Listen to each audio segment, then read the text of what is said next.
Very good morning friends. Technorise में आप सभी का एक बार फिर से स्वागत है। दोस्तों आज हम लोग जो हमारे नायर का अगस्त सॉरी एन 70% का जो 1 जून को सप्लीमेंट्री पेपर हुआ था, 1 जून 2025 को सप्लीमेंट्री पेपर हुआ था एन 70% का। जरा आज हम लोग उसका जो है एनालिसिस करेंगे, थोड़ा क्विक रिवीजन होगा, हमारा क्विक रिव्यू होगा बेसिकली। ठीक है। सबसे पहले आपके सामने क्वेश्चन है, reduce level of point A which is on the ground is 100 metre, back side reading on this point is 2.5 metre. ठीक है। If the fore side reading on the inverted staff for point B which is on ceiling is 1.5, reduce level of point B क्या होगा। इसको simple भाषा में मैं यहाँ पर एक डायग्राम को प्लॉट करने की कोशिश करता हूँ। समझो एक स्ट्रक्चर मैंने बना दिया, टनल है या समथिंग है। ओके। अब यहाँ पर रिड्यूस लेवल एक पॉइंट ए यहाँ पर है, इसका आरएल दिया है उन्होंने 100, आरएल 100 दिया है और इसके ऊपर स्टाफ लगा दिया है। ठीक है।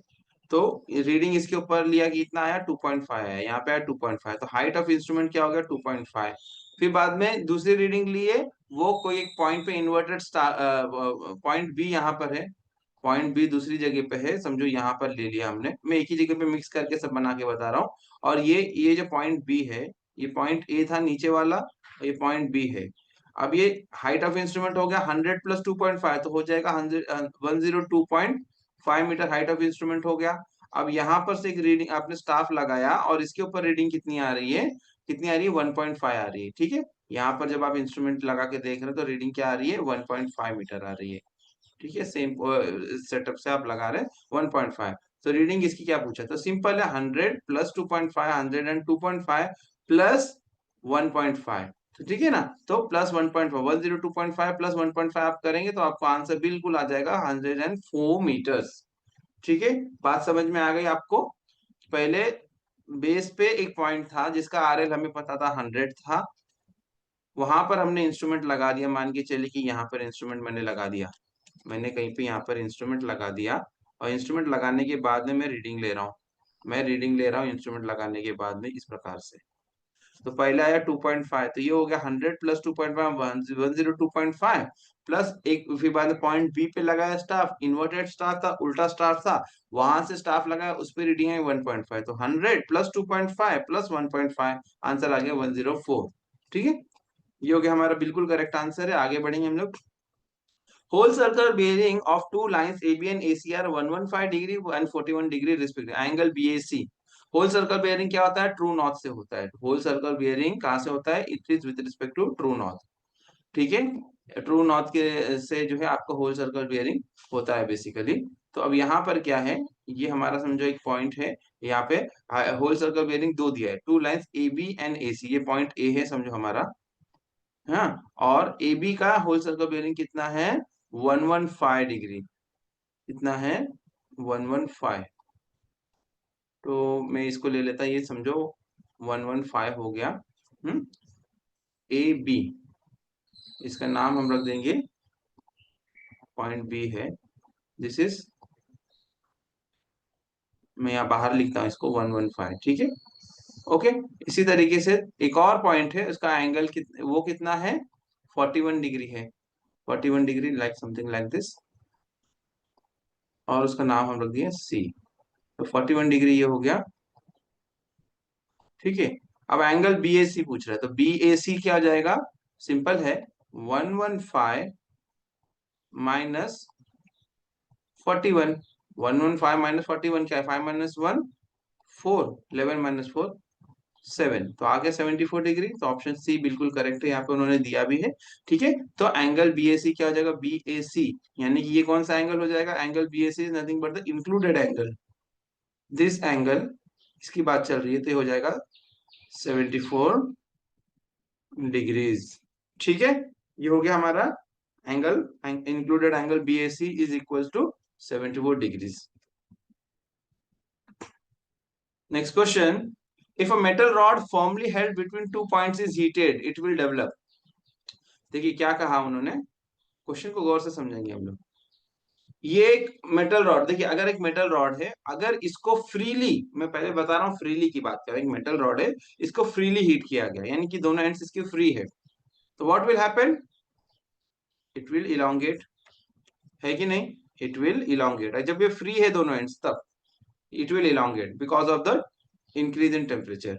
लेकिन अगर मैंने इसको फॉर्मली हेल्ड कर दिया, फॉर्मली हेल्ड करने का मतलब ये है कि मैं इसको कहीं मूव होने नहीं दे रहा हूँ, यहाँ पर कोई जैक्स या सपोर्ट कुछ लगे हुए हैं, दोनों तरफ से इसको क्या किया हमने, होल्ड करके रखा है। ये अगर आगे बढ़ना चाहे तो ये बढ़ नहीं सकता। लेकिन तापमान हम बढ़ा रहे हैं, टेम्परेचर इज हीटेड ना, it is heating, it is getting heated. तो क्या होगा, ये आगे जाना चाहेगा, it will try to go, बाहर जाना चाहेगा इस तरीके से, लेकिन जाने मिलेगा क्या, नहीं जाने मिलेगा, ये जाने नहीं देंगे। लेकिन तापमान तो बढ़ रहा है, तो इसके अंदर क्या होगा, तब उस परिस्थिति में क्या होगा, उसके अंदर कंप्रेसिव फोर्सेस जनरेट होना शुरू हो जाएंगे, कंप्रेसिव फोर्सेस जनरेट होना शुरू हो जाएंगे, जिसके कारण एक टेंडेंसी होगी कि हो सकता है कि बाद में वो इस तरीके से बेंड होने की टेंडेंसी रखता हो। इसलिए इसका आंसर कंप्रेसिव स्ट्रेस बिल्कुल करेक्ट है। ठीक है, आई बात समझ में। हमारे जो ट्रैक में बकलिंग वगैरह जो होती है उसमें उसका भी कारण यही होता है, सेम सिचुएशन होती है वहां पर भी। Next is, out of the following the heaviest I section for same depth is. एक ही डेप्थ है सारे आई सेक्शन की, लेकिन स्टील स्ट्रक्चर का क्वेश्चन है। आई सेक्शन जब हमने बोला तो वो कैसा दिखेगा, something like this,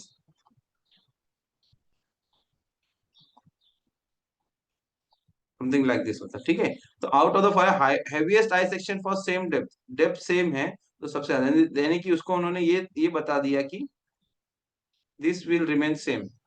ISWB Indian Standards Wide Beam, ISHB Indian Standards Heavy Beam, ISLB Indian Standards Light Beam, ISMB Indian Standards Medium Beam। As the name suggests heaviest पूछा है तो ISHB ही होगा, इंडियन स्टैंडर्ड्स हैवी बीम, ये बिल्कुल correct answer है इसका। ठीक है ना, ISHB फुल फॉर्म में वापस से बोल देता हूँ, ये रिपीटेड क्वेश्चन है, ये पूछा गया था पिछले पेपर में भी। Indian standards ISWB Indian standards wide beam,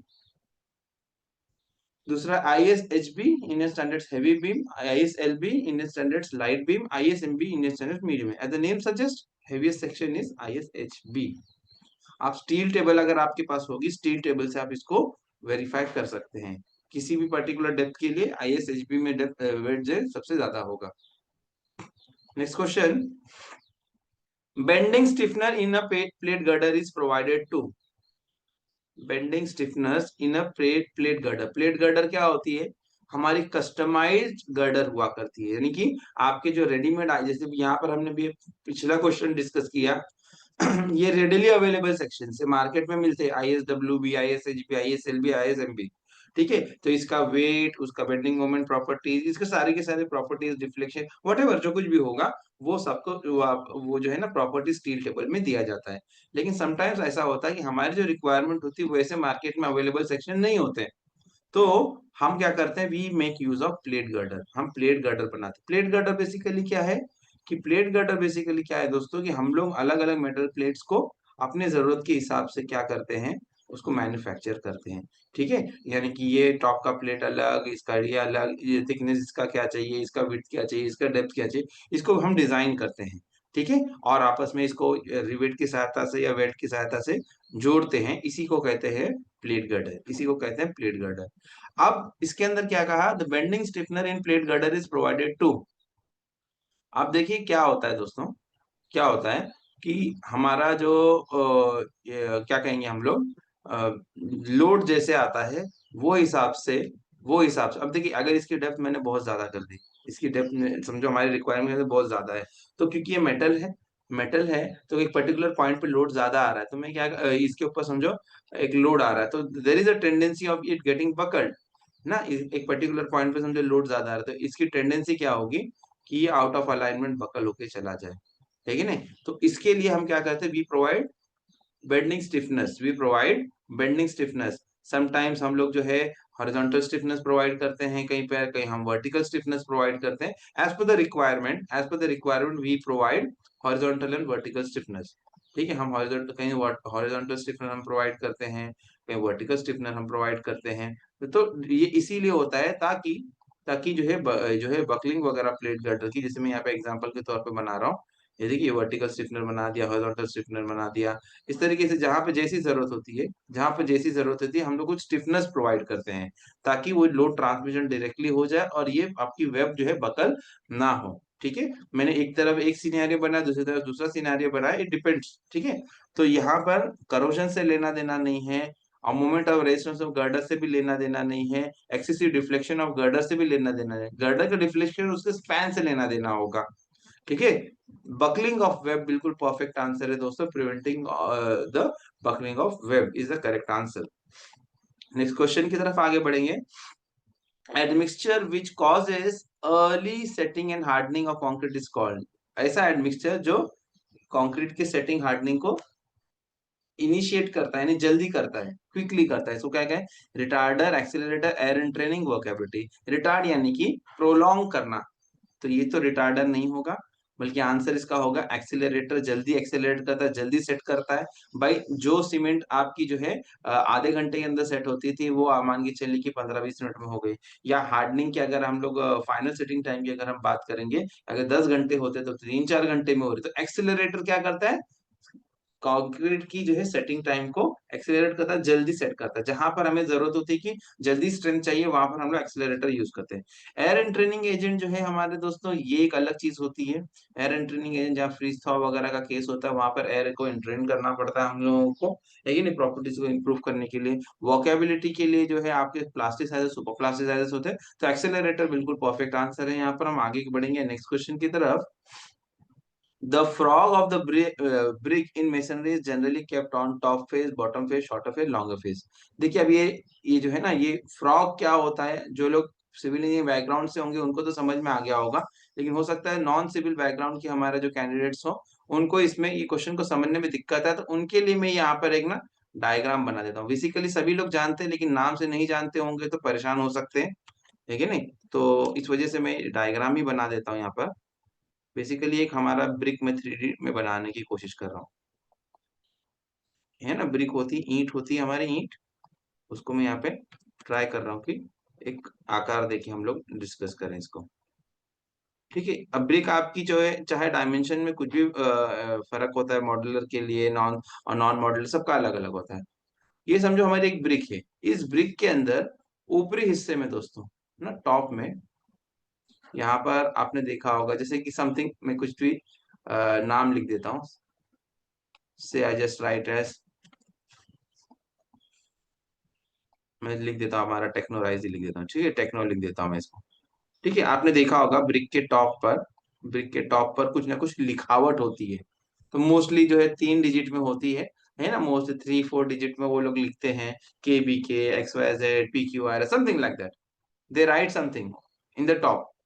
वो तो पता चलता है कि भाई किसने बनाया, मैन्युफैक्चर, ठीक है। लेकिन दोस्तों ये जो होता है एनग्रेविंग, एनग्रेविंग सॉर्ट ऑफ एक अरेंजमेंट होता है बीच में, इसी को कहते हैं फ्रॉग, इसी को कहते हैं फ्रॉग। देखिए अगर ये नहीं होगा, ये नहीं होगा तो ब्रिक मेरी बिल्कुल प्लेन होगी, तो प्योर प्लेन होगी तो बॉन्डिंग नहीं होगी। तो बॉन्डिंग को इंश्योर करना होता है, तो यहाँ पे कुछ ना कुछ लिखावट होती है, यहाँ पर कुछ ना कुछ लिख दिया जाता है, तो जो कि जो है थोड़ा सा डीप हुआ करता है। तो जब आप मोटर लगाते हैं इसके ऊपर, रेती माल वगैरह, आप जब सीमेंट मोटर लगाते हैं तो प्रॉपर बॉन्डिंग हो सके, तो ये कहाँ होता है? हमेशा टॉप फेस में होता है ना।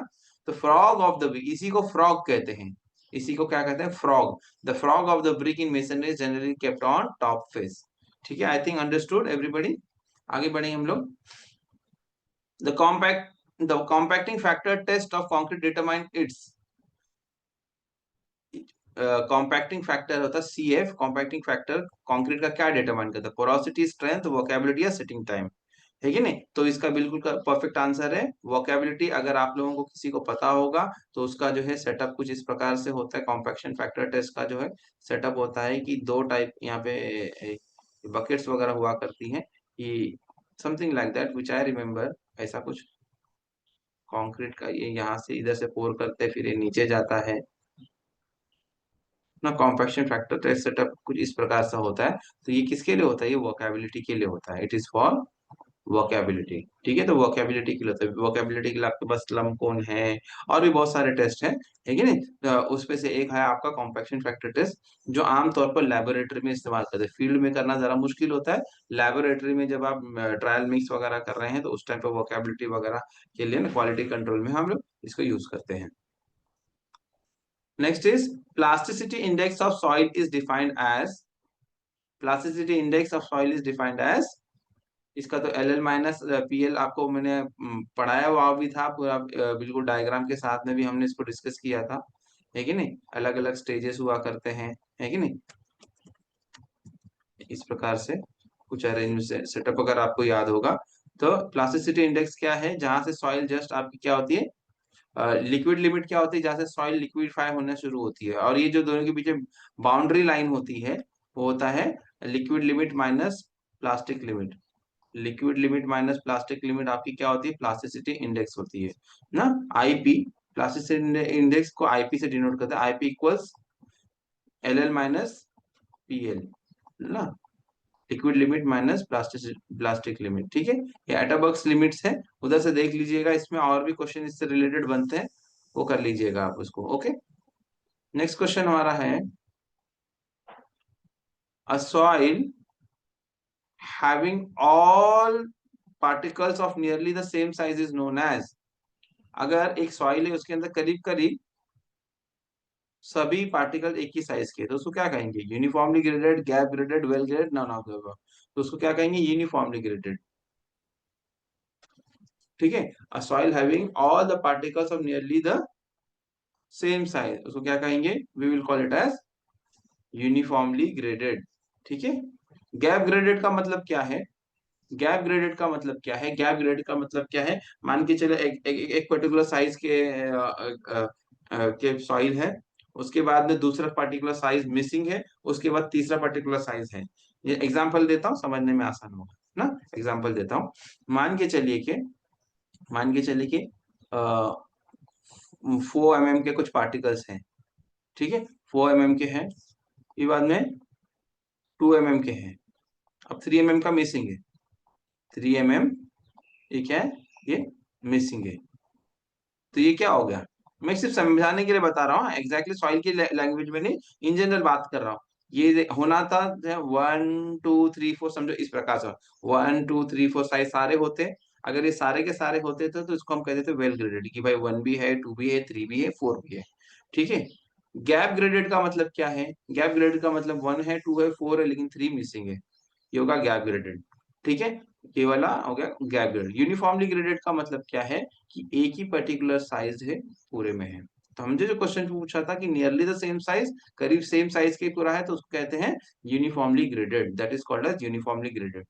ठीक है, तो इसको अच्छी तरह से समझ लीजिएगा। Next question, greater skin friction in well foundation sinking, जब जो वेल फाउंडेशन को जब सब सिंक करते हैं, वेल फाउंडेशन जब सिंक करते हैं, तो इससे क्या होता है, accelerate the sinking of well. देखो फ्रिक्शन क्या करता है, फ्रिक्शन बेसिकली क्या है, एक तरीके का रेजिस्टेंस है।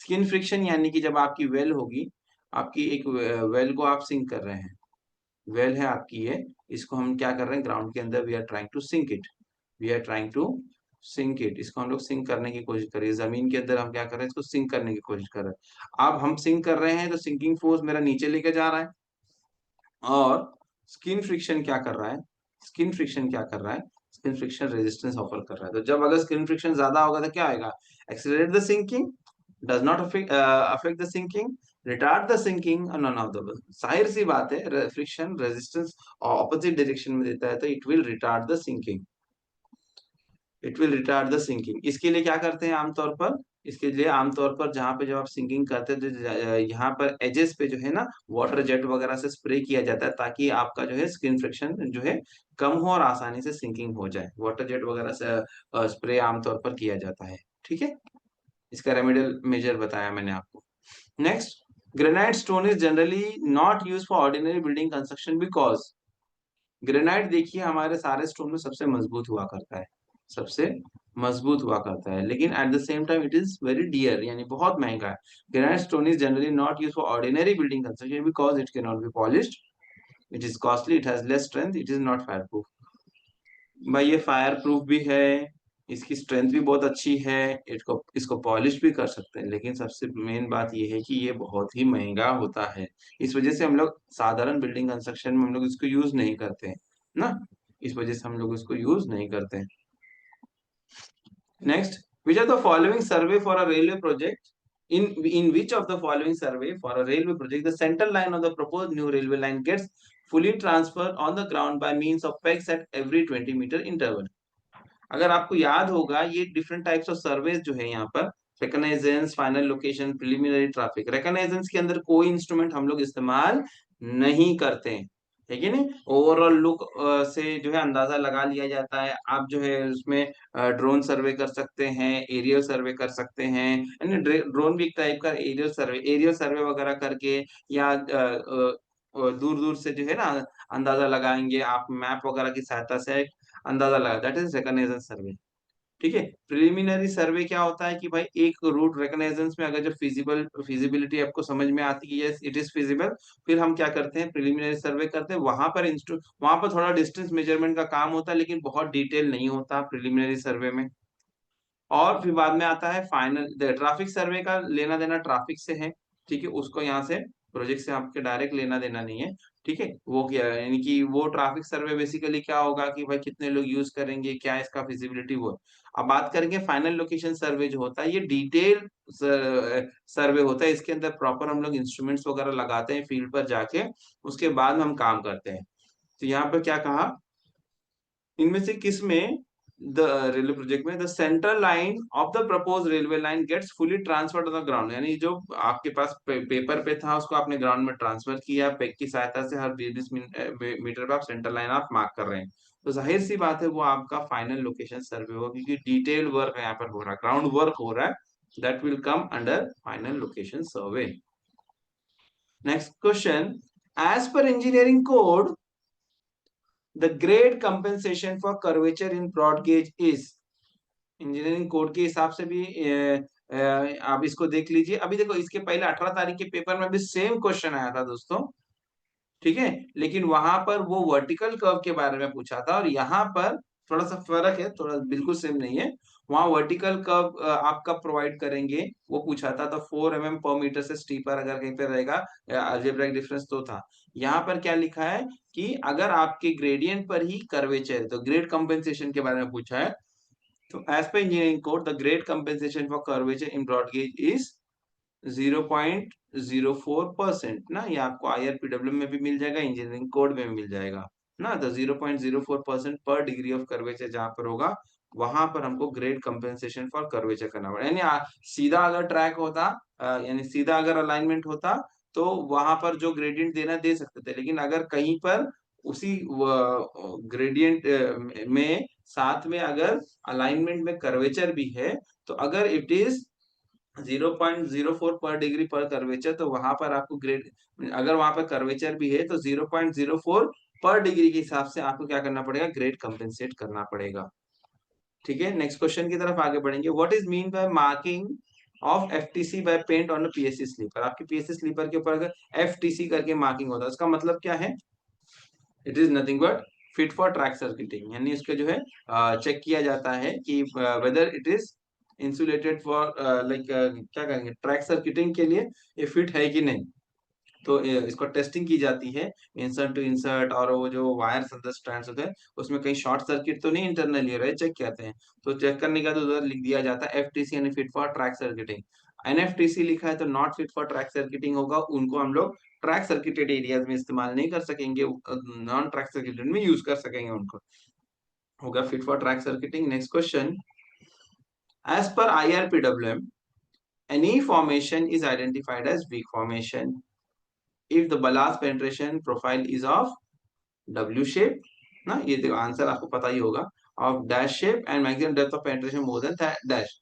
तो क्या है ये, फॉर्मेशन के चैप्टर में आपको शुरुआत में मिल जाएगा। As per IRPW any formation is identified as weak formation if the ballast penetration profile is of W shape and maximum depth of penetration is 30 centimetre, है कि नहीं। ये हमने पहले भी कई बार पढ़ लिया है, तो ये ऑप्शन डी बिल्कुल यहाँ पे करेक्ट है। ओके, W शेप और depth of penetration is more than 30 centimetre, तो उसको हम लोग क्या कहेंगे, वीक फॉर्मेशन कहेंगे। क्या कहेंगे? वीक फॉर्मेशन कहेंगे। आगे बढ़ेंगे नेक्स्ट क्वेश्चन की तरफ। A muster gang chart and gang diary are kept in the position of. Muster gang chart gang diary किसके पास हुआ करती है? मेट के पास होती है। बिल्कुल परफेक्ट आंसर है, मेट के पास रखा जाता है इसको। Next, as per IRPW, if mass lubrication of ERC is to be kept for any reason, यानी मास lubrication एक साथ lubrication है।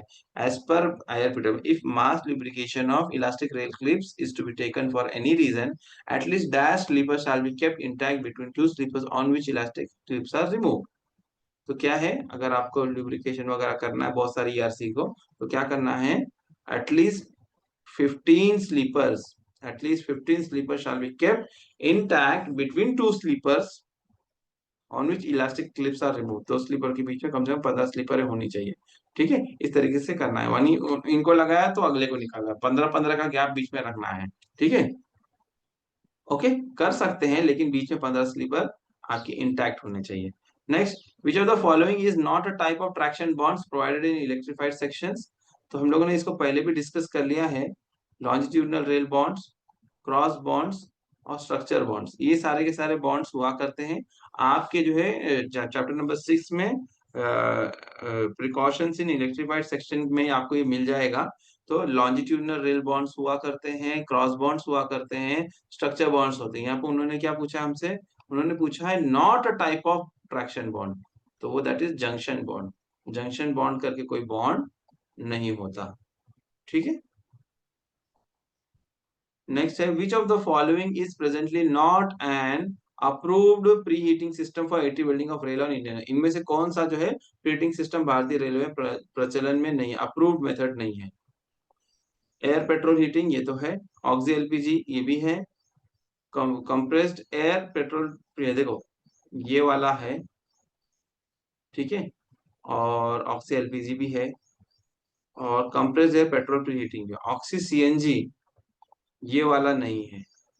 Oxy CNG pre heating system is not pre heating system. अगर आप देखेंगे, आप चले जाइए आपके चैप्टर नंबर 3 में IRPWM के, वहां पर दिया गया आपको टेबुलर फॉर्म में इसके बारे में दिया गया। आप 80 वेल्ड मैनुअल में जाना चाहते हैं, वहां जाके देख सकते हैं। तो वहां पर आपको मिलेंगे air petrol pre heating, oxy LPG और कंप्रेस्ड एयर पेट्रोल, ये तीनों मिलेगा। लेकिन ऑक्सी सीएनजी करके अभी तो नहीं है हमारे भारतीय रेलवे में। हो सकता है कहीं यूज करते होंगे, हमारे भारतीय रेलवे में नहीं है। Which of the following is the correct sequence of various activities in the welding by stationary flashbulb welding plant? And जब वेल्डिंग करते हैं, फ्लैशबल्ब वेल्डिंग करते हैं, तो करेक्ट सीक्वेंस इनमें से क्या है? तो सबसे पहला दोस्तों क्या है? सबसे पहला इनिशियल बर्न ऑफ करना ही पड़ता है। इनिशियल बर्न ऑफ करना ही पड़ता है। इनिशियल बर्न ऑफ दो ऑप्शंस के अंदर आ गया। ठीक है, उसको पहले आप बर्न ऑफ करेंगे, इनिशियली दोनों एंड्स को प्रिपेयर करेंगे। फिर उसके बाद आप क्या करेंगे? हाँ, थोड़ा इनिशियली बर्न ऑफ करेंगे, जो भी स्केलिंग होगी वो निकलेगी। उसके बाद अब प्री हीटिंग होता है, तो डायरेक्टली हम लोग ऑप्शन नंबर ए पर आ गए। लो, यहीं पर हमको मिल गया। ठीक है, पहले इनिशियल बर्न ऑफ करेंगे, बाद में प्री हीटिंग करेंगे। प्री हीटिंग कर दिया दोनों एंड्स को, बाद में आप फ्लैशिंग होगी हाई करंट से, फिर उसके बाद में उसकी फोर्जिंग होगी, यानी उसको प्रेस कर दिया जाएगा। ठीक है, तो initial burn of, pre heating, flashing and forging. ठीक है, नहीं तो ये बिल्कुल करेक्ट सीक्वेंस है, बाकी गलत है sequence. Next, for carrying out de-stressing of LWR track using rail tensor, for carrying out de-stressing of LWR track using rail tensor, the prevailing temperature should be dash than the required de-stressing temperature। तो क्या है, जब हम लोग de-stressing में rail tensor करते हैं, जब de-stressing रेल टेंसर करते हैं हम लोग, तो हम लोग क्या करते हैं कि टीपी जो होना चाहिए, it should always be less than T not ना। de-stressing टेम्परेचर टीडी या T not stress free temperature कहते हैं, तो prevailing temperature should be less than, ये क्राइटेरिया में ही है आपको। मेरे ख्याल से मुझे पैरा नंबर 640 या 641 करके कुछ होगा मैनुअल में, देख लीजिएगा वहां पर। बिल्कुल शुरुआत में शायद मेरे ख्याल से 641 होगा, देख लीजिएगा वहां पर, कि आपको मिलेगा कि प्रिवेलिंग टेम्परेचर जो डिस्टेंसिंग टेम्परेचर से कम होगा तभी ही आप रेल टेंसर यूज कर सकते हैं, अदरवाइज यूज नहीं कर सकते। इवन आप डेफिनेट टर्मिनोलॉजीज या डेफिनेशंस जो आपके होंगे IRPWM के शुरुआत में, वहां पर भी आपको मिल जाएगा। तो ये जो है रेल टेंसर आप तभी इस्तेमाल कर सकते हैं जब डिस्टेंसिंग टेम्परेचर से आपका प्रिवेलिंग टेम्परेचर कम होगा, तभी तो आप उसको पुल कर। रेल टेंसर क्या करता है? टेंशन देता है, पुल करता है, लेकिन ज्यादा होगा तो पुल नहीं कर पाएगा वो। ठीक है, इफेक्टिव नहीं होगा वो। Next, Which of the following advanced technique has been introduced recently in Indian Railways for ultrasonic testing of flash butt weld? इनमें से कौन सी एडवांस टेक्निक, ये आपका जो है इसमें चैप्टर नंबर 15 में भी मिल जाएगा आपको। Which of the following advanced technique has been introduced recently in Indian railways for ultrasonic testing of flash butt welding? तो ये है, मैं कहीं और ना जाते हुए सीधे चले जाता हूं आंसर पे।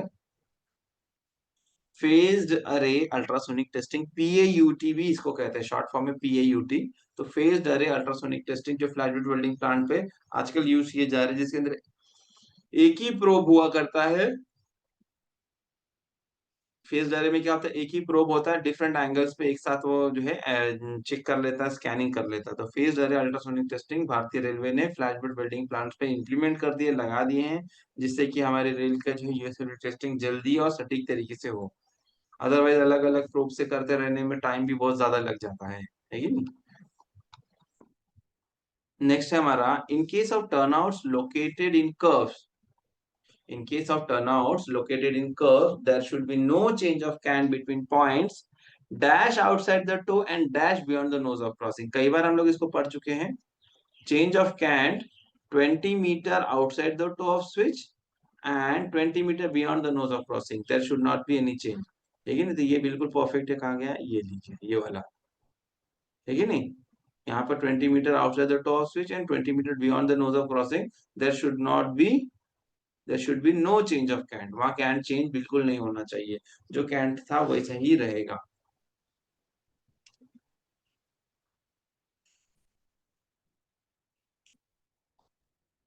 अब इसका मतलब आप ये मत समझिए कि ये जो 20 मीटर का जो रेंज है, इसमें आगे पीछे इसके अंदर कोई कैंट नहीं होगा। कोई नो कैंट नहीं का, नो चेंज ऑफ कैंट। देखिए आमतौर पर स्ट्रेट ट्रैक है तो कोई कैंट होता ही नहीं है, तो कोई कैंट होता ही नहीं। लेकिन अगर हमारा कर्व्ड ट्रैक है और उस कर्वेचर में हमने डाल रखा है हमारा टर्न आउट, तो जो कैंट चल रहा था वही रहेगा, जो कैंट चल रहा था वही रहेगा। बस आपको उसके अंदर कोई कैंट में चेंज नहीं करना, उसी वही कैंट, क्योंकि टर्नआउट में बेसिकली हम लोग कैंट देते नहीं है, लेकिन जो अगर कैंट आपने दिया हुआ होगा तो सेम कैंट में आप इसको कंटिन्यू करेंगे। इसका मतलब ये है। ग्रेडियंट के लिए 30 मीटर है, ग्रेडियंट के लिए कोई पूछ रहे हैं तो ग्रेडियंट जो है वो 30 मीटर है, ठीक है। तो should not be change gradient, that is 30 metre. Next, the curve connecting the turnout from heel of crossing to the adjoining track is called. भी हमने कल जो एक सेशन लिया था उसके अंदर ही इसको मैंने आपको टर्न इन कर्व के बारे में बताया था। सेम चीज मैं आपको फिर से बता देता हूँ। ये एक लाइन है, ये दूसरी लाइन है, ठीक है। एक कर्व है जो इसको कनेक्ट करना है। तो एक तो ये हमारा हो गया टर्न आउट। फिर इसके बाद में यहाँ से, थोड़ा डायग्राम परफेक्ट नहीं है, ये जो पोर्शन है थोड़ा सा इसको मैं ये ले ली, ये this is called as turn in curve, this is called as turn in curve. क्या कहा, the curve connecting the turn out from heel of crossing. हाँ, हिल ऑफ क्रॉसिंग ये आ गई, ये देखिए ये जो टर्न आउट है, ये टर्न आउट, ये पहले जो ब्लू कलर का turn out, hill of crossing से जो कर्व एडजॉइनिंग ट्रैक, ये एडजॉइनिंग ट्रैक, ये देखिए ये मेन लाइन समझो हो गई, मेरी मेन लाइन हो गई। समझो एक एक लाइन ये मेरी हो गई, मेन लाइन हो गई, और ये हो गई एडजॉइनिंग, ठीक है। इसके बगल की लाइन, ठीक है, एडजॉइनिंग। तो the curve connecting the turn out from heel of crossing, देखिए इस लाइन से एक टर्न आउट है, यहाँ पे एस आर जे यहाँ आ गया, और यहाँ का heel of crossing H O C. यहाँ से एडजॉइनिंग लाइन को जो कर्व कनेक्ट करता है, इसको हम क्या कहते हैं, we call it as turn in curve, we call it as turn in curve, ठीक है, we call it as turning curve. दूसरा एक और होता है, वो भी मैं आपको बताया था, ये जो कनेक्टिंग कर्व के बारे में बताते हैं, वो मैंने आपको इसी में बता देता हूँ। कनेक्टिंग कर्व कब होगा, कनेक्टिंग कर्व कब होगा, कि जब ये जो क्रॉसिंग है यहीं से कंटिन्यूएशन में कोई लाइन चली जा रही है, समझ रहे, कि यानी कि यहाँ से ही ऐसा एक कर्व है। और समझो, एक एग्जांपल बता रहा हूँ मैं आपको, सिर्फ सिर्फ एक एग्जांपल के तौर पे आपको बता रहा हूँ कि समझो अगर यहाँ पर समथिंग लाइक दिस, ऐसा कोई लाइन है या जैसा, तो ये टर्न आउट और यहाँ से जो कर्व जा रहा है कोई दूसरी लाइन को, तो ये हो जाएगा आपका कनेक्टिंग कर्व ना, दो कर्व को इन दो लाइनों को जोड़ने के लिए। ये टर्न इन कर्व अंदर की तरफ आता है, कनेक्टिंग कर्व कहीं बाहर दूसरी तरफ अलाइनमेंट हो सकता है, तो उसको कहते हैं कनेक्टिंग कर्व। ठीक है। Next, as per IRPWM, which of the following is not a specified category of track tolerance for maintenance of track? कौन सा जो है आपका जो है track tolerance maintenance point of view नहीं है? Track tolerance for maintenance of track कौन सा नहीं है? प्लांट मेंटेनेंस लिमिट है, ठीक है, अर्जेंट मेंटेनेंस लिमिट है, नीड बेस्ड मेंटेनेंस लिमिट। अब दोस्तों यहाँ पर एम्बिग्विटी आ सकती है।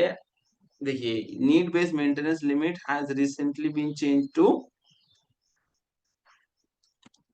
Condition based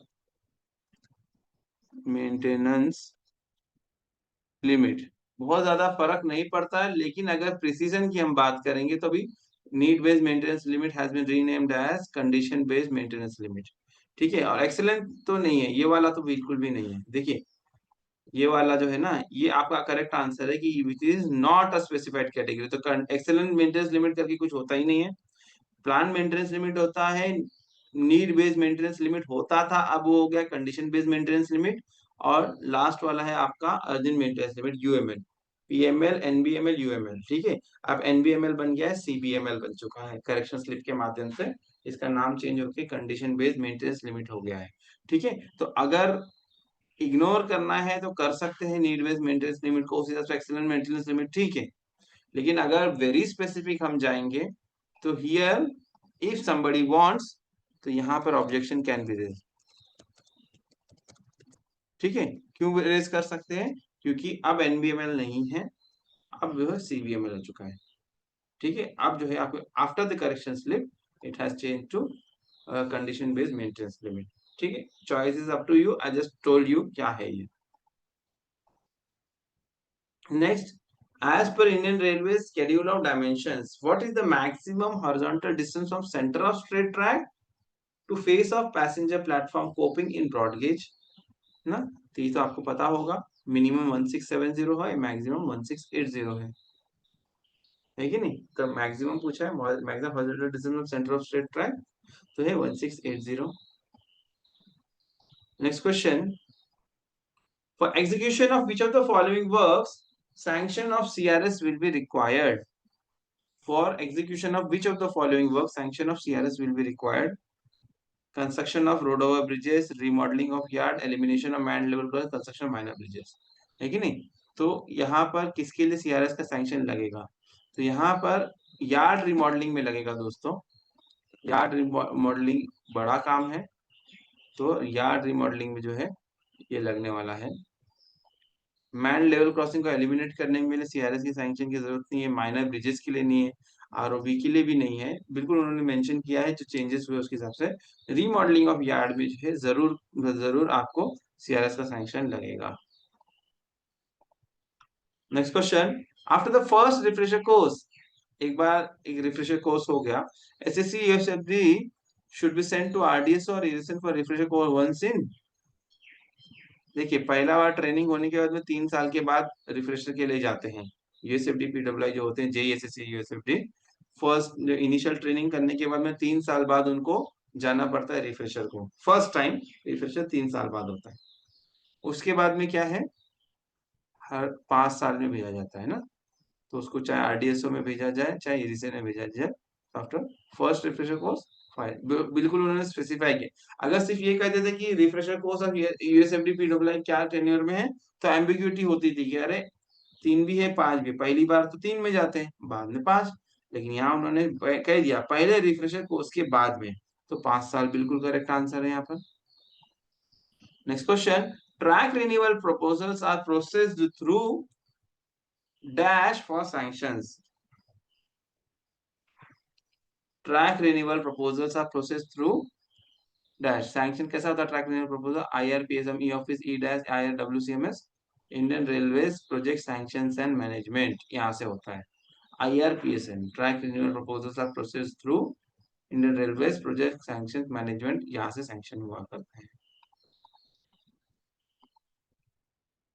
next is unserviceable material release from track renewal are classified as, जो अनसर्विसेबल मटेरियल है उसको कैसे क्लासिफाई करते हैं, क्लास 3, है कि नहीं, क्लास 3 अनसर्विसेबल मटेरियल को क्या कहेंगे हम लोग, क्लास 3 में, नया है तो क्लास 1 है, और पुराना है लेकिन सर्विसेबल मटेरियल है, रीयूज कर सकते हैं, क्लास 2, अनसर्विसेबल है तो class 3।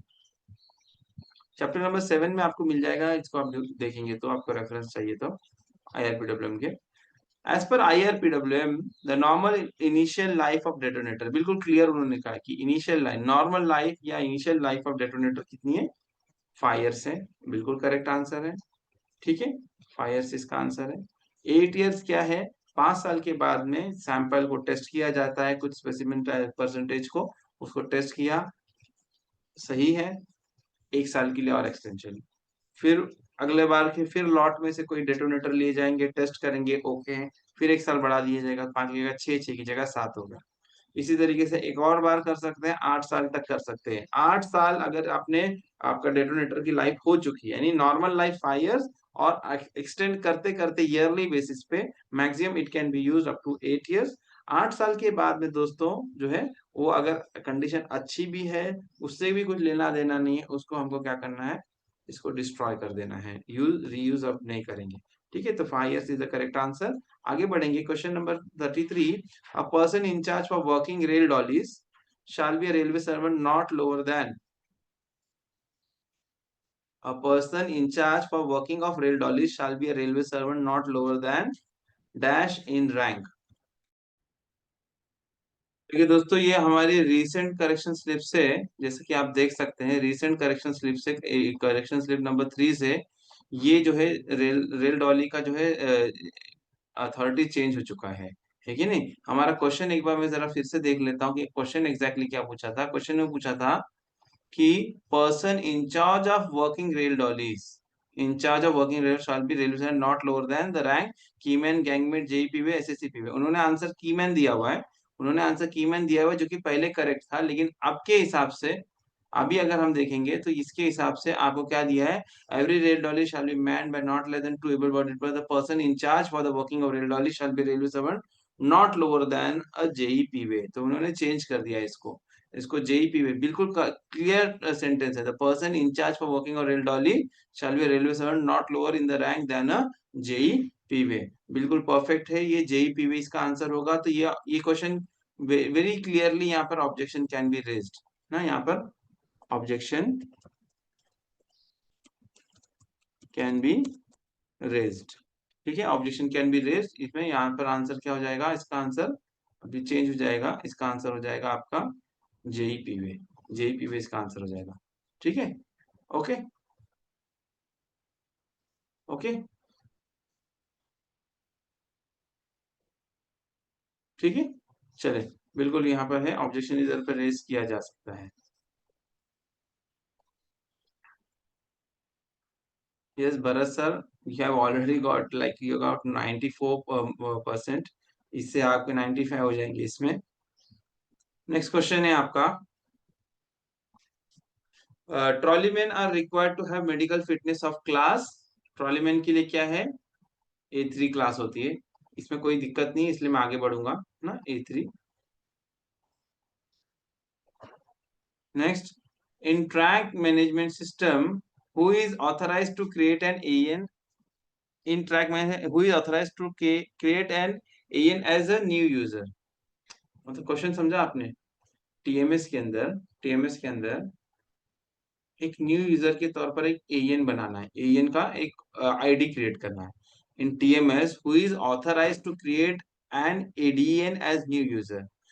Railway board, security administrator, zonal security, divisional security, divisional TMS administrator. Divisional security administrator जो है किसी की भी आईडी वगैरह बना सकता है। बाकी एडमिन जो होता है, एडमिन का काम बाकी असेट का, बाकी सारी चीजों का, लेकिन किसी को न्यू यूजर को असाइन करना वो सिक्योरिटी एडमिनिस्ट्रेशन का काम होता है। तो divisional security administrator can create this ID, ठीक है। नेक्स्ट क्वेश्चन हमारा है, for recording track measurements eight any accident site, for recording track measurement at any accident site पे जो ट्रैक रिकॉर्ड मेजरमेंट करते हैं तो उसमें जो नोटेशन लेफ्ट एंड राइट कहाँ होगा विद रिस्पेक्ट टू किसके आधार पर होगा, तो ये आपको एक्सीडेंट मैनुअल में भी मिल जाएगा और आपके IRPW में भी थोड़ा इसके बारे में मिल जाएगा। तो recording track measurement at any accident the notation left and right are direction of increasing kilometre, direction of train movement, direction of zonal railway headquarter या डायरेक्शन डिवीजन। तो इसका आंसर है direction of train movement. Train movement के हिसाब से left और right जो है हम लोग डिसाइड करते हैं। ठीक है, कोई भी चीज को लोकेट करना है तो with respect to train movement. TMS में अगर पूछेगा है ना, एक्सीडेंट साइड नहीं, टीएमएस में पूछेगा तो इंक्रीजिंग किलोमीटर होगा, लेकिन यहाँ पे एक्सीडेंट साइड पर जो है ट्रैक मेजरमेंट के लिए लेफ्ट एंड राइट होगा। Next question, the grouting pressure for cement pressure grouting for repair of masonry of bridges should be 2 to 4, सबको याद होना चाहिए, हमने कई बार यूज किया था ना, 2 to 4 kg पर स्क्वायर सेंटीमीटर ना, वही है। Grouting pressure for cement pressure grouting for repair of masonry bridges should be 2 to 4 kg पर स्क्वायर सेंटीमीटर। अच्छा, एपॉक्सी ग्राउटिंग में क्या रहेगा, कोई बता सकते हैं? एपॉक्स अगर सीमेंट प्रेशर ग्राउटिंग की जगह एपॉक्सी ग्राउटिंग होता तो क्या होता? एनीबॉडी बता सकते हैं? Yes, very good Dharmendra sir, 3.5 to 7, range is 3.5 to 7, 3.5 to 7। Epoxy में 3.5 to 7 है, सीमेंट प्रेशर में 2 to 4 है। ठीक है, विस्कोसिटी किसकी कम होती है, सीमेंट प्रेशर ग्राउटिंग की होगी कि आपके एपॉक्सी की? विस्कोसिटी किसका कम होता है? एपॉक्सी का कम होता है, वेरी गुड। अगर कहीं पे थिक क्रैक है, वाइड क्रैक है, तो आप सीमेंट प्रेशर ग्राउटिंग करेंगे या आप एपॉक्सी करेंगे? वाइड क्रैक है,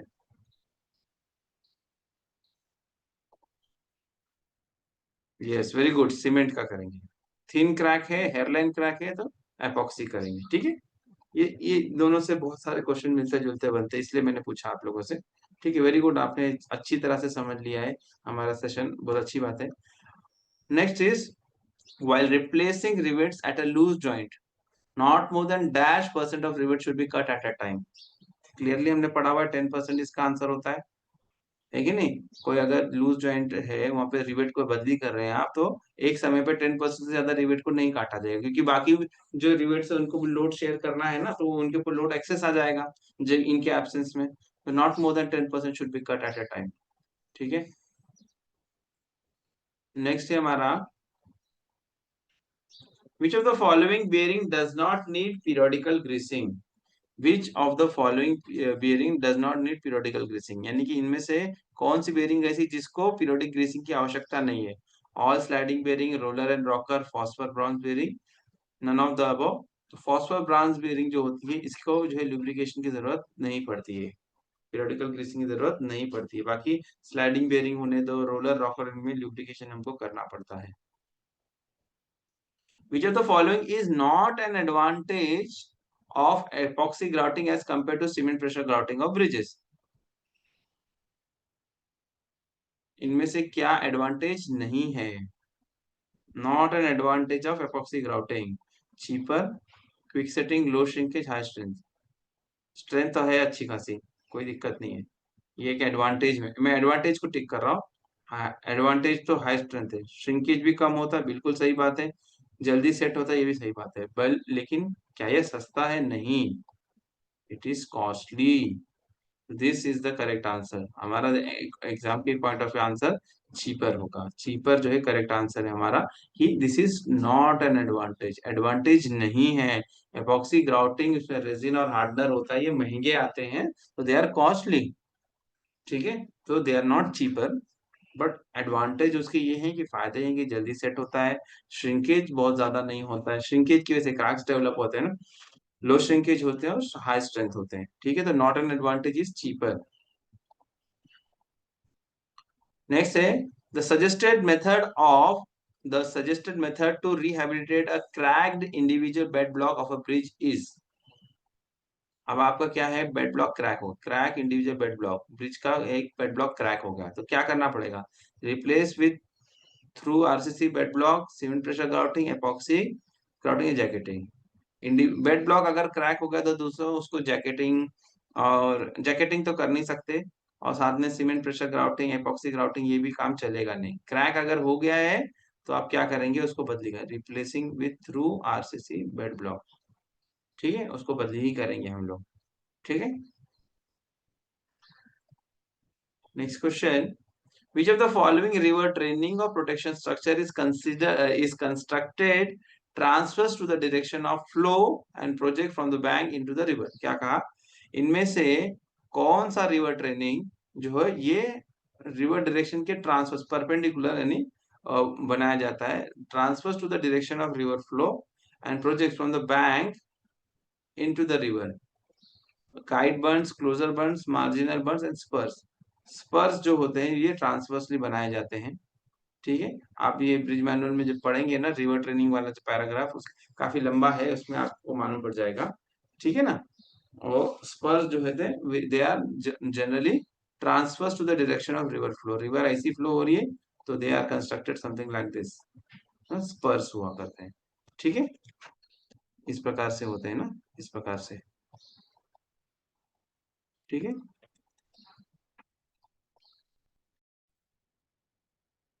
देखिए दोस्तों, आपके लिए सहूलत के लिए मैं आपको यहाँ पे बताया मैंने, इरोजन प्रोटेक्शन के लिए ना रिवर के बैंक्स का ना इरोजन प्रोटेक्शन के लिए ना स्पर्स हुआ करते हैं। तो देखिए मैं यहाँ पे रेड पेन से मार्क कर देता हूँ ताकि आपको पता चले कि स्पर कौन से वाले हैं, है कि नहीं। ये देख रहे हैं आप, ये दीज आर द स्पर्स, देख रहे हैं। तो रिवर का फ्लो कैसा है, रिवर का फ्लो आप देख सकते हैं, you can see like this it is going. तो जगह जगह पे जो है ना स्पर्स बनाए गए हैं, है कि नहीं। दीज आर, देखो बारीक बारीक आप गौर से देखें, तो रिवर बैंक के प्रोटेक्शन के लिए स्पर्स आर मेड। ये इस तरीके से इसको आप स्ट्रक्चर आप बनाते हैं तो सॉइल डिपॉजिट जो अपनी जो उसके साथ जो हेवी डिपॉजिट्स हुआ करते हैं वो आके ऑटोमेटिकली इसके अंदर एक्यूमुलेट हो जाते हैं। तो ये क्या होता है, देखिए अभी ये अगर ये नहीं होता, स्पर नहीं होता था, अगर in the absence of spur क्या होता था कि बिकॉज ऑफ इरोडिव एक्शन ये जो है ना पूरा पूरा बैंक को इस प्रकार से धीरे धीरे वो कट कर देता था, इधर से वो काट देता था। लेकिन इस पर्स की वजह से क्या होता है, अपने साथ जो जो लोड लेकर आता है, डिपॉजिट्स लेकर आता है, आके यदि आपने स्पर बना दिया, डिपॉजिट्स आके सेटल होते चले जाते हैं, तो आपका रिवर का जो है स्लो प्रोटेक्शन आपका हो जाता है, ठीक है। तो ये आपका रिवर को कटने नहीं देता, बल्कि ये क्या करता है, उसको बचाता है।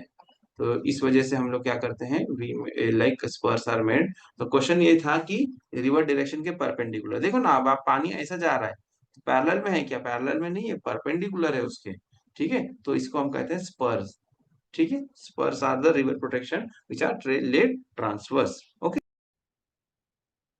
नेक्स्ट क्वेश्चन पे जाएंगे हम लोग। Ventilation caused in tunnel due to considerable air flow caused by the train travel of train inside the tunnel, यानी एक ट्रेन है, आप जो है टनल में एंटर कर रही है, उससे जो वेंटिलेशन होता है उसको क्या कहते हैं। यानी कि ट्रेन एक तरफ से एंटर करेगी तो दूसरी तरफ से जो एयर उसके ट्रेन के प्रेशर से दूसरी तरफ से निकलेगा ना।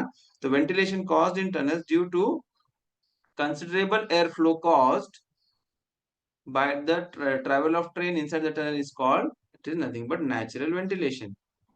तो हमने कुछ किया ही नहीं, हमने यहाँ से ट्रेन आई दूसरी तरफ से निकल गई तो अंदर जो भी पैक्ड एयर थे उसको निकाल दिया उसने।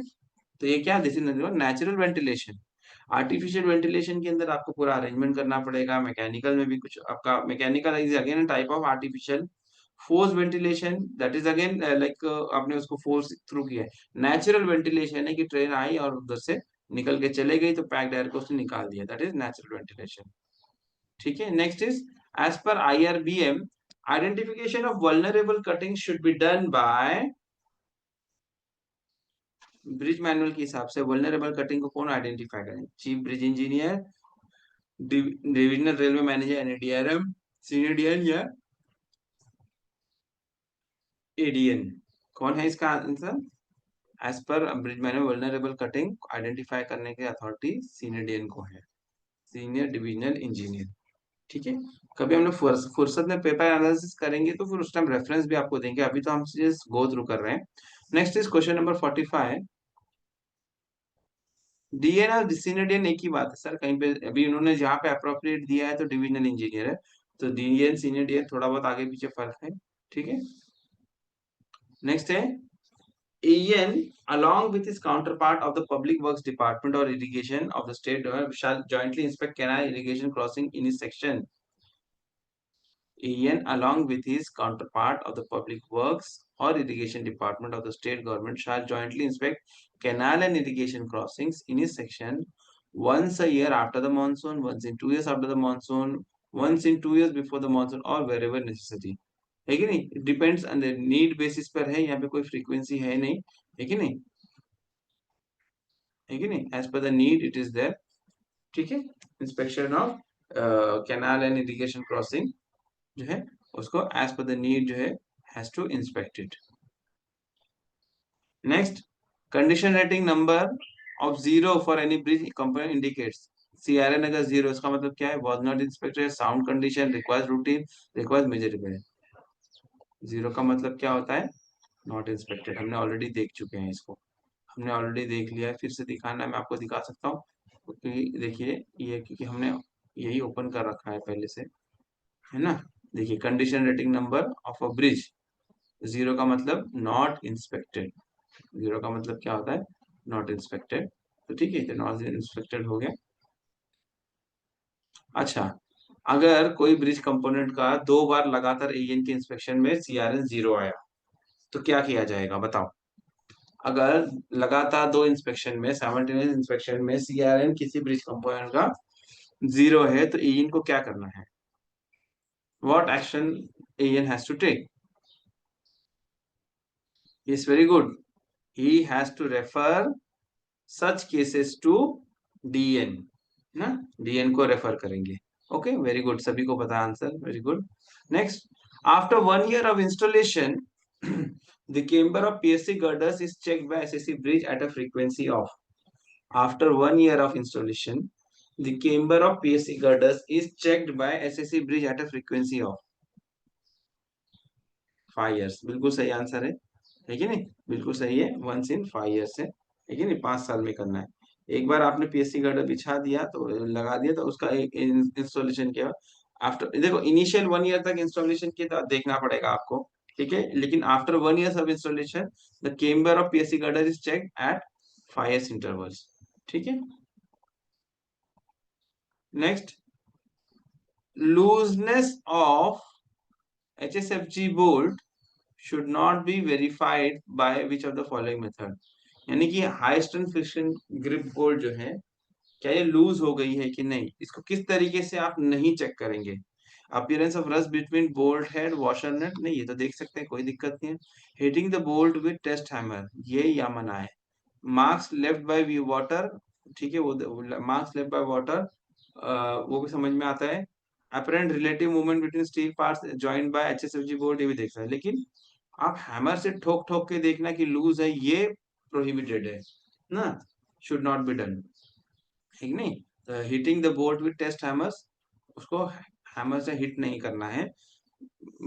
ये बिल्कुल रॉन्ग तरीका. Should not be verified with the hitting the bolt with test hammer. Next है हमारा, all structures like workshops shall be inspected by AN once in 5 years. बिल्कुल करेक्ट है ये, once in 5 years ही है कि नहीं? वर्कशॉप वगैरह के तो once in 5 years उसको इंस्पेक्शन किया जाएगा. Next, as per the works manual, at the stations where SSC works is headquarter, a dash is kept for occupants of staff quarter to enter any complaint about their quarters. देखिए दोस्तों, अगर आप लोगों ने ये RRB के papers देखे होंगे तो क्वेश्चन सिमिलर टाइप के बनाए हैं उन्होंने. जहां 4 मई के पेपर में उन्होंने ये पूछा था, जहां SSC वर्क्स हेडक्वार्टर नहीं है वहां पर कंप्लेंट कहाँ दर्ज कराई जाएगी, तो वहां था स्टेशन मास्टर के पास पेटी रिपेयर बुक में डालेंगे. लेकिन यहाँ पर अब कहा है SSC वर्क्स इज हेडक्वार्टर्ड, तो कंप्लेंट बुक होगी, है कि नहीं? वहां पर कंप्लेंट दर्ज कराएंगे. As per the works manual, at the stations where SSC works is headquarter, complaint book is kept for occupants of staff quarter to enter any complaint about their quarters. ठीक है? Next, which of the following remedy will help in preventing leakage from the flat roofs? Which of the following remedy will help in preventing leakage from the flat roofs? Flat roof में leakage हो रहा है तो क्या remedy हम करेंगे? Providing adequate slope on the roof, yes. Slope अगर कम है तो एडिक्वेट स्लोप प्रोवाइड करेंगे। कितना स्लोप लगता है आप ये बता सकते हैं फ्लैट रूफ में? मिनिमम स्लोप क्या है आप लोग बताएं? What is the minimum slope required on flat roof?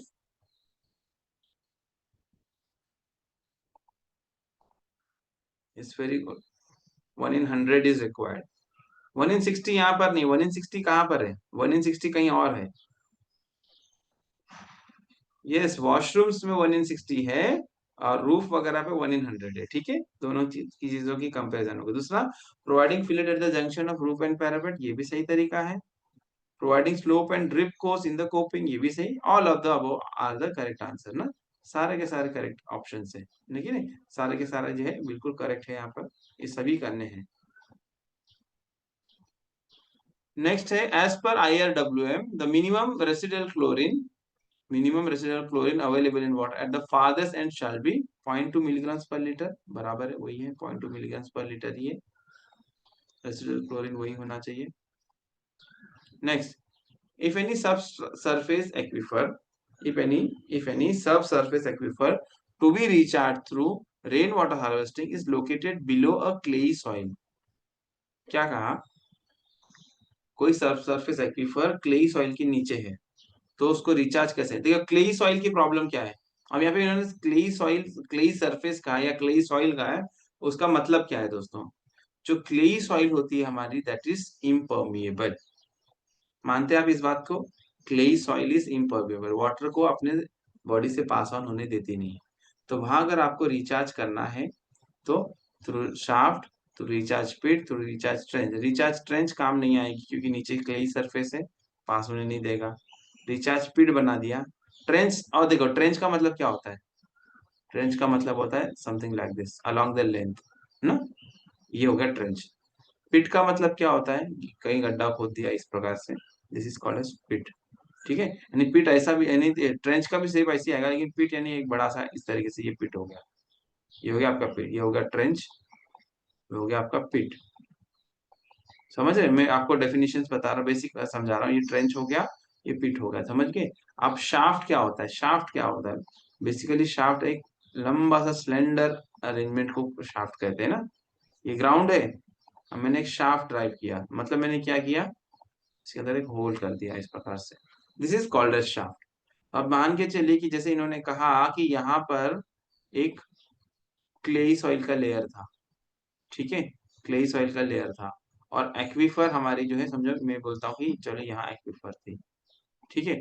अब आपने ट्रेंच बनाया, देखिए मैं ट्रेंच और पिट दोनों बताता हूँ। पिट बनाया आपने, आपने बनाया यहाँ पर एक पिट, पिट में पानी जमा किया, लेकिन वो यहीं तक जाएगा, क्ले आपको आगे जाने नहीं देगा, आगे जाने नहीं देगा, नहीं पॉसिबल है। इसी तरीके से आपने ट्रेंच बना लिए, आपने अगर ट्रेंच भी बना लिए, समझिए मैंने ट्रेंच बना लिया, अगर हाँ, है कि नहीं, अगर मैंने ट्रेंच भी बना लिए, तो उस परिस्थिति में भी क्या होगा कि ट्रेंच भी जो है किसी काम की नहीं, पानी नीचे जाने नहीं मिलेगा, बिकॉज ऑफ दिस क्ले, ये क्ले की वजह से ना, क्ले इज इम्पर्मिएबल ना, क्ले आपकी क्या होती है? इम्पर्मिएबल होती है, बराबर। तो इस वजह से हम क्या करेंगे, ये शाफ्ट डाल देंगे थ्रू शाफ्ट। शाफ्ट से क्या किया आपने? इसको पेनिट्रेट कर दिया, आपने इसको पेनिट्रेट कर दिया, यहाँ से गए डायरेक्टली यहाँ एक्वीफर तक चले गए। अब आप इसको रिचार्ज करिए, कोई दिक्कत नहीं है।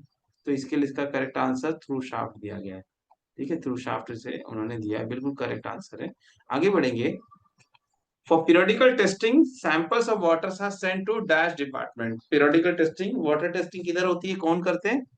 तो मेडिकल डिपार्टमेंट को करना होता है, बिल्कुल मेंशन किया गया है। मेडिकल डिपार्टमेंट हेल्थ कंसर्न है ना वाटर से, तो ये क्या, मेडिकल डिपार्टमेंट टेस्टिंग करती है इसकी। Next, for design of sewers as per IRWM generally, देखो ये रिपीटेड क्वेश्चन है, हमने पढ़ाया भी था आपका। Generally 80% of the water supply may be consider to reach the sewers. जितना भी वाटर सप्लाई होता है उसमें से 80% जो है सीवर में जाता है। ठीक है, नेक्स्ट क्वेश्चन है हमारा, temporary occupation of railway land by hawkers which does not require action under PP Act to evict them are classified as ABCD। देखिए, a hard encroachment by outsider होता है, PP एक्ट लगता है। B जो होता है soft encroachment by outsiders, C, and D C जो है रेलवे सर्वेंट द्वारा सॉफ्ट एनक्रोचमेंट है। डी ऑक्यूपेंट रेलवे सर्वेंट यानी जो जिनको स्टाफ क्वार्टर्स दिया गया है उनके द्वारा सॉफ्ट एनक्रोचमेंट है। तो ये देख लीजिए, इसको ऐसा क्लासिफाई कर लेंगे, ये रेलवे वाले हैं, ये रेलवे वाले हैं और ये नॉन रेलवे वाले हैं। ठीक है ना, इसको मैं लिख देता हूँ एनआर। ठीक है, और ये ले लिया हमने आर। ठीक है, तो हॉकर कौन होगा? हॉकर कौन है? नॉन रेलवे है, हॉकर नॉन रेलवे है। और यहाँ बिल्कुल क्लियर का है, does not require action under PP act, यानी कि पीपी एक्ट के तहत जो है it does not require any action. तो यहाँ क्या होगा, ये कैटेगरी बी ही तो बचा, कैटेगरी बी ही तो बचा आपका। तो इस वजह से इसका आंसर क्या हो गया, कैटेगरी बी। आई बात समझ में? मैंने कैसे रूल आउट किया आपने समझा? ए और बी आउटसाइडर, सी और डी रेलवे वाले। सी और डी को हटा दो, फिर ए और बी में उन्होंने क्लियरली कहा है कि ए जो होता है पीपी एक्ट के लिए होता है, लेकिन उन्होंने कहा है कि does not require action under PP, तो कैटेगरी बी इसका करेक्ट आंसर है। ओके,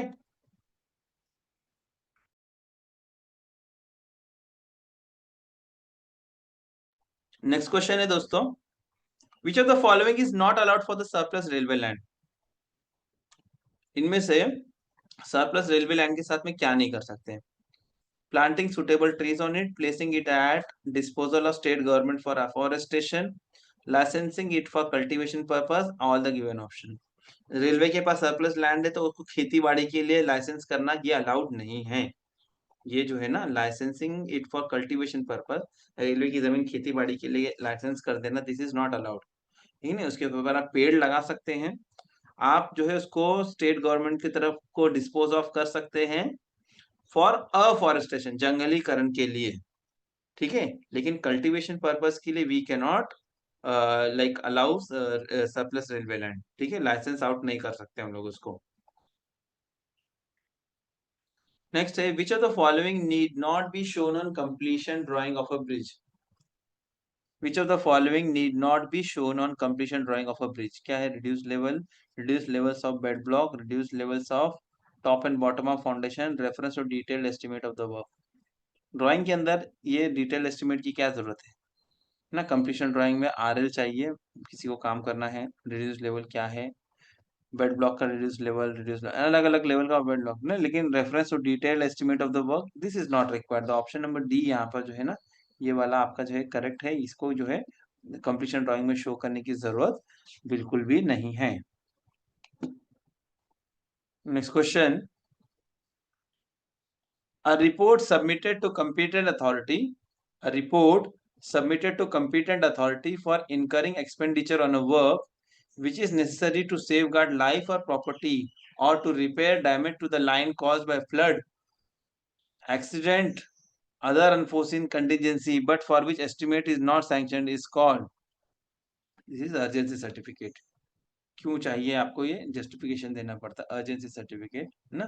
क्या है? इसको थोड़ा क्वेश्चन लंबा है, इसको टुकड़े टुकड़े में पढ़ो तो समझ में आएगा। क्या कहा? रिपोर्ट सबमिटेड टू, एक रिपोर्ट किसको जमा किया? Report submitted to complete authority for incurring expenditure, expenditure के लिए incurring expenditure on a work which is necessary to safeguard life और प्रॉपर्टी और to repair damage to the line caused by flood, accident, इस तरीके से unforeseen चीजों से हो गया, लेकिन इसके लिए एस्टिमेट सैंक्शन नहीं है, एस्टिमेट सैंक्शन नहीं है, तो क्या होगा? वो आपका अर्जेंसी सर्टिफिकेट। एक्चुअली क्वेश्चन थोड़ा सा इधर उधर हो चुका है इसके अंदर।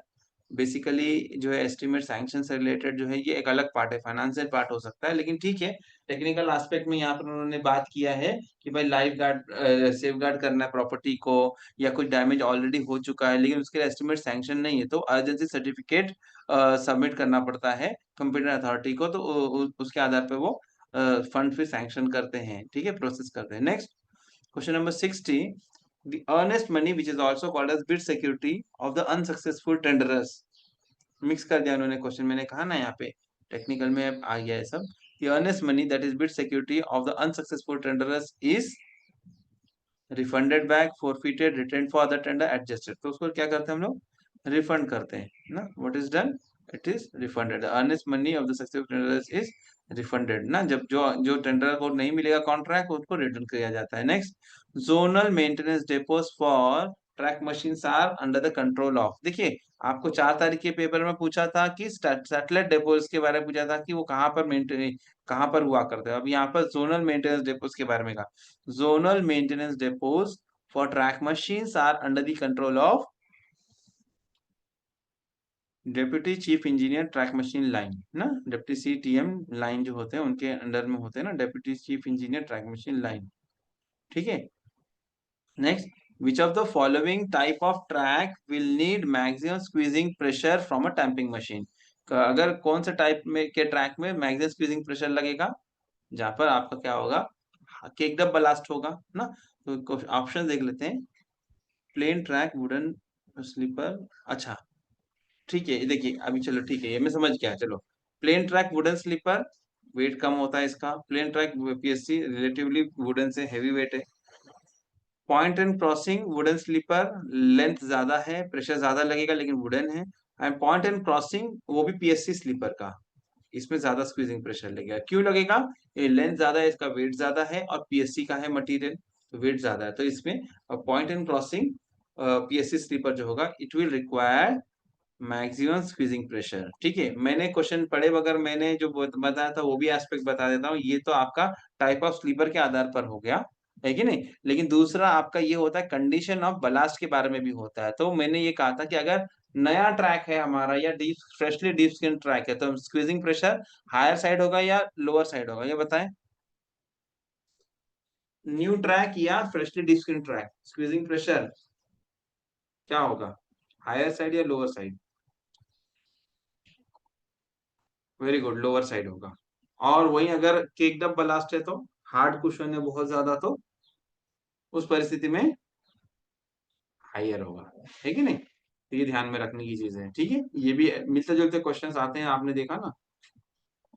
Next question, at which of the following site it is not advisable to use DTS in a maximum settlement mode? कौन सी जगह पर आप जो है डीटीएस को मैक्सिमम सेटलमेंट मोड में आप एडवाइजेबल नहीं है यूज करना? Maintenance site, track renewal site, deep skinning site, new track laying site. Answer बिल्कुल सही है। मेंटेनेंस साइट पर आपको जो है मैक्सिमम सेटलमेंट मोड पे नहीं करना, आपको कंट्रोल सेटलमेंट मोड करना है।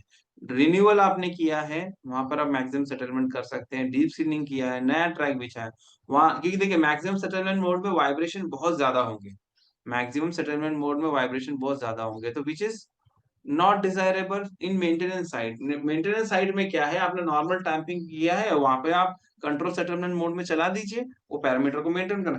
मैक्सिमम सेटलमेंट तब करना है जब आपका बलास जो है पूरी तरह से अनसेटल्ड, जैसे रिन्यूअल आपने किया, आपने डीप स्क्रीनिंग किया है, बीसीएम वगैरह चलाइए, तो फिर पूरा बलास अनडिस्टर्ब सॉरी डिस्टर्ब हो चुका है। अब उसको सेटलमेंट करने के लिए ज्यादा वाइब्रेशन चाहिए, लेकिन जो आपका मेंटेनेंस साइड नॉर्मल है उसके अंदर जबरदस्ती जो है आपको मैक्सिमम सेटलमेंट मोड पे एडवाइजेबल बिल्कुल भी नहीं है। नए ट्रैक में भी, नया ट्रैक होता है तो वहां पर भी मैक्सिमम सेटलमेंट लगता है, अदरवाइज नहीं। नेक्स्ट है, the machines used for redistribution of track ballast and profiling of ballast along track are called ballast regulating machine. तो आसान है, बलास्ट रेगुलेटिंग मशीन बीआरएम, उसके अंदर जो ब्लेड्स हुआ करती है वो इसी काम के लिए होती है कि अंदर की बलास बाहर, बाहर की अंदर, फिर आउटर एज में चाहिए तो आउटर एज में बलास दे दीजिए, या इसको रीप्रोफाइलिंग करना है रीप्रोफाइलिंग कर दीजिए। ये सारा काम बलास रेगुलेटिंग मशीन, उसका नाम इसीलिए रेगुलेटिंग मशीन लिखा है ना, ballast regulating machine. Next, which of the following work can not be done by track relaying train? इनमें से कौन सा काम टीआरटी नहीं करेगी, ट्रैक रीलिंग ट्रेन नहीं। सीटीआर कंप्लीट ट्रैक रीलिंग करेगी, थ्रू रेल रिन्यूअल करेगी, थ्रू स्लीपर करेगी, थ्रू फास्टिंग रिन्यूअल का काम टीआरटी नहीं करती है। ठीक है, अब आप कहेंगे सर सीटीआर के अंदर तो थ्रू फास्टिंग रिन्यूअल भी होता है। यस, उसके अंदर मैनुअल लेबर्स हुआ करते हैं, आपने बहुत पुरानी स्लीपर निकल के नई स्लीपर डाल दी, नया डाल दिया है, तो वहां पर उसी टाइम फास्टिंग रिन्यूअल भी कर देते हैं। लेकिन एक्सक्लूसिवली अगर हम बात करेंगे तो थ्रू फास्टिंग रिन्यूअल का काम जो है टीआरटी नहीं करती, क्योंकि मेजरली टीआरटी क्या करती है, रेल बदली और स्लीपर बदली करने का काम करती है कि नहीं। तो through fasting can not be done bye TRT, it is not design for that. Question बहुत अच्छा, कन्विंसिंग नहीं है लेकिन ठीक है, आंसर उसका TFR ही होगा। नेक्स्ट है, on the straight track the suggested speed of walking for 72 stone rail grinding machine for preventive grinding is? RGM 72 stone ये बता दिया उन्होंने, और स्ट्रेट ट्रैक बता दिया, और प्रिवेंटिव ग्राइंडिंग बता दिया। तो क्या सजेस्टेड स्पीड क्या है? 15 kmph। ठीक है, for on the straight track the suggested speed of working for 72 stone grinding machine for preventive grinding is 15 kmph।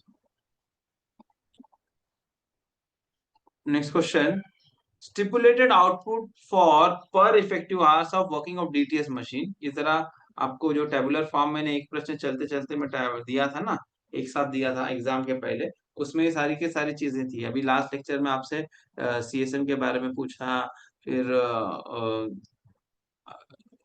दूसरा आपका टाइपिंग एक्सप्रेस के बारे में पूछा। तो अभी यहाँ पर देख लीजिए, उन्होंने पूछ लिया किसके लिए? डीटीएस के लिए पूछ लिया। तो डीटीएस के लिए क्या है? 2.5 ना, पर इफेक्टिव आवर्स, यानी बाकी टाइम निकाल दिया जाए तो stipulated output for per effective hours of working of DTS machine is 2.5 kilometre या 2500 meters. Next is, when track machines are moving in the block section in group, these machines shall maintain a minimum safe distance of, ये question थोड़ा सा ना option के हिसाब से बिल्कुल perfect है। 200 मीटर ट्रैक मशीन ग्रुप में क्या कर रहे हैं? मूविंग। देखिए इसके अंदर देख लीजिए, मैं इसके अंदर बारीकी है इस क्वेश्चन के अंदर।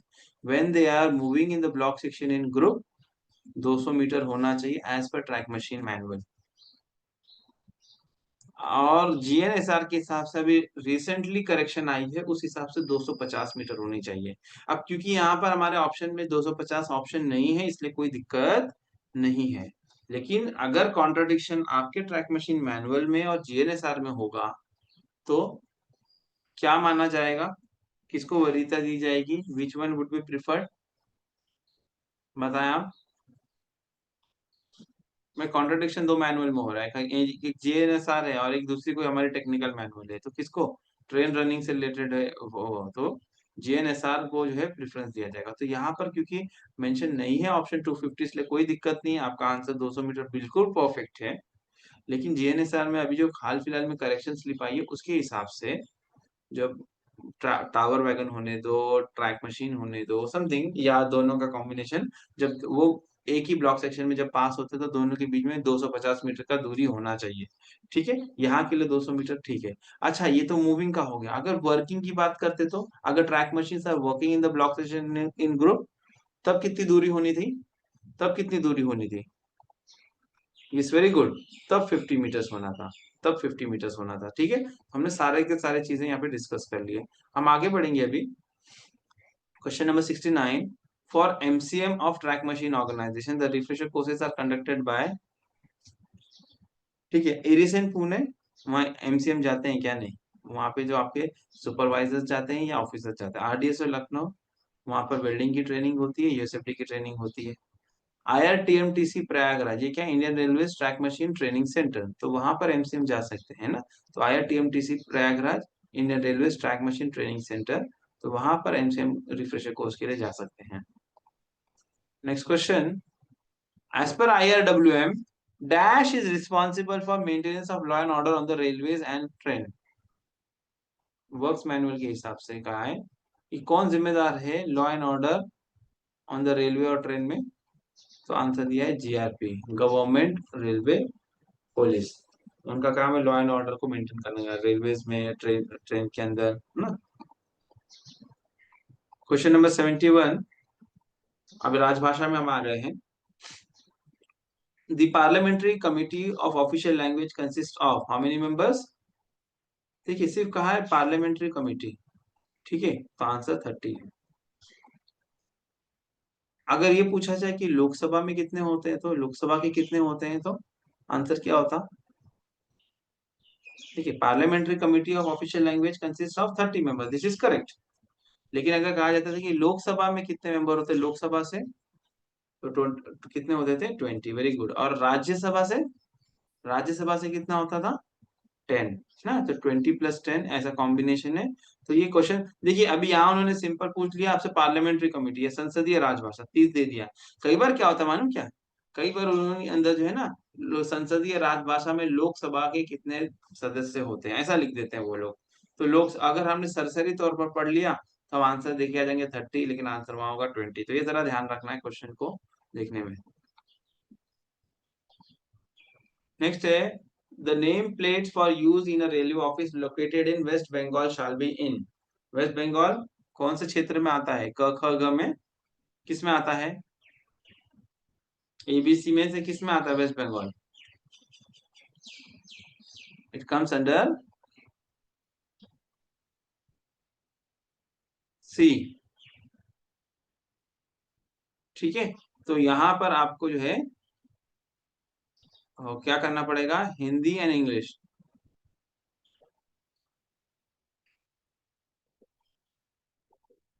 हिंदी एंड इंग्लिश इसका आंसर है।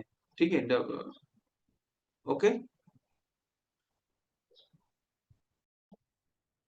Next question, what is the periodicity of the meetings of the official language implementation committee of a railway division? क्या कहा? What is the periodicity of the meetings of the official language implementation committee of a railway division? एक railway मंडल की राजभाषा कार्यान्वयन समिति की बैठकों की आवधिकता क्या है? Once in 3 months, every month, once in 2 months, once in 6 month. तो 3 महीने में एक बार। बिल्कुल करेक्ट आंसर है यहाँ पर। Every 3 months there should be a meeting. Next, which subcommittee of parliamentary committee on official line inspect the offices of the railway ministry? Perfect answer है second सब कमिटी। टोटल कितनी सब कमिटी बात करती है तो बता सकते हैं? ठीक है, जो parliamentary committee on official language की कौन सी सब कमिटी पूछा है कि रेलवे मिनिस्ट्री को देखती है, इंस्पेक्ट करती है, तो आपने बताया यहाँ पे सब कमिटी आपका जो है सेकंड सब कमिटी। मैंने पूछा कि टोटल कितनी सब कमिटीज है राजभाषा के लिए, तो वेरी गुड, आप लोग आंसर कर रहे हैं। 3 सब कमिटीज हुआ करती है ना, दे आर टोटल 3। उसमें से जो दूसरी नंबर की है वो इंस्पेक्ट करती है रेलवे मिनिस्ट्री को। Next question number 75, for the purpose of Hindi training under Hindi teaching scheme. For the purpose of Hindi training under Hindi teaching scheme, the central government employees have been classified into how many categories? 2, 3, 5 and 4। देखो दोस्तों, यहाँ पर ambiguity आ रही थी। हम जब पढ़ रहे थे ना, प्रबोध, प्रवीण, प्राज्ञ और पारंगत। तो पारंगत को लेना कि नहीं लेना, पारंगत को लेना कि नहीं लेना, यहाँ पे उन्होंने लिया है कि नहीं? क्या उन्होंने, दे हैव टेकन इट पारंगत, क्योंकि मैंने आपको बताया ना, जो लेटेस्ट कैलेंडर वगैरह है उसके अंदर पारंगत की ट्रेनिंग के बारे में मेंशन हुआ है। नायर के पेपर में उन्होंने नहीं लिया था उसको पारंगत को, लेकिन अब लिया गया है। तो ये 4 जो है आपको वैसे ही है, ये प्रबोध, प्रवीण, प्राज्ञ और पारंगत, ये 4 हो जाएंगे। ठीक है,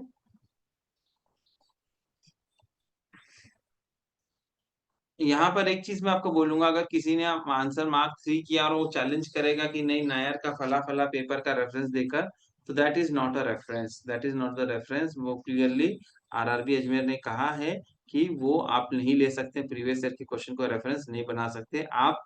रेफरेंस हमको दीजिए, वी विल कंसिडर अकॉर्डिंगली। ठीक है,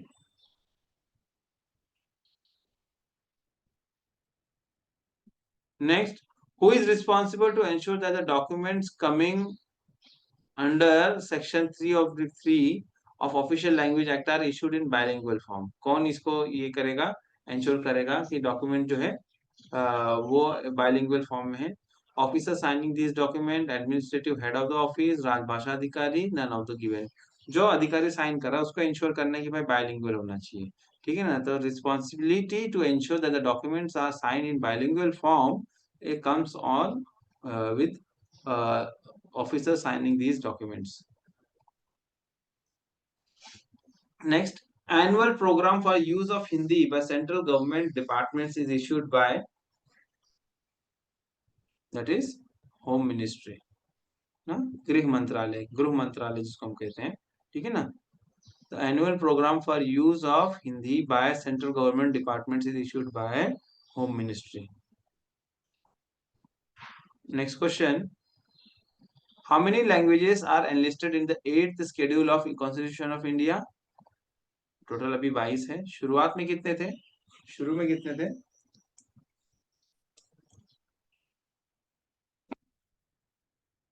यस, शुरू में 14 थे, अभी 8th कॉन्स्टिट्यूशन के हिसाब से 22 हो गए। As per official language rules, the Union Territory of Dadra and Nagar Haveli is classified as ABCD. किसमें आता है? Dadar Nagar Haveli comes under region B. है कि नहीं? Dadra and Nagar Haveli comes under region B. Next is world Hindi day. क्या कहा? वर्ल्ड हिंदी डे के बारे में बात हुई है. World Hindi day is celebrated on, देखो उन्होंने आपको कंफ्यूज नहीं करना चाहा, अच्छे ऑप्शंस दिए. 10th जनवरी इसका आंसर है ना. वर्ल्ड विश्व हिंदी दिवस या वर्ल्ड हिंदी डे 10th जनवरी. और साधारणतः हिंदी डे अगर पूछा तो क्या होता है आंसर दोस्तों? तो क्या होता है आंसर? 14 सितंबर. बराबर. तो एक तो गनीमत है यहाँ पर कि उन्होंने 14 सितंबर का ऑप्शन दिया नहीं, नहीं तो कुछ लोग गलती से वो भी मार कर आ जाते थे. इस तरह दोनों में डिस्टिंग्विश करना है. ठीक है. तो with this we have completed part A of 1 June supplementary paper. ठीक है दोस्तों, हमने बहुत कम समय में कोशिश किया कि सारे के सारे टेक्निकल पार्ट के क्वेश्चंस हम लोग विद सम जस्टिफाइड एक्सप्लेनेशन हमने उसको पूरा किया. Okay. Hopeful you all enjoyed it. Okay. Thank you.